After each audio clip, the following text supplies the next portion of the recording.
నువ్వు రాయి, నాది స్పెషల్ బయట కింద చూపెట్టి నీకు దమ్ముంటే ఇక చూద్దాం.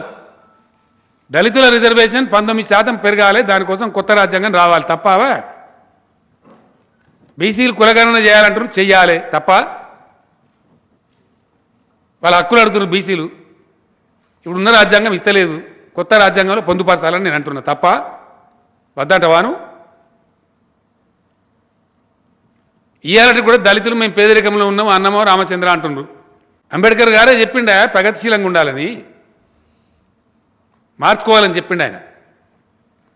అమలు చేసేవాడు మంచోడై ఉండాలన్నాడు.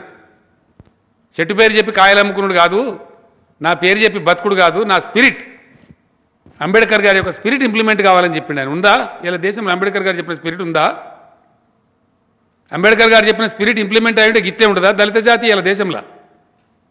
ఎందుకు తెలంగాణలో దళిత బంధు పెట్టాల్సి వచ్చింది ఇన్నేళ్ల తర్వాత?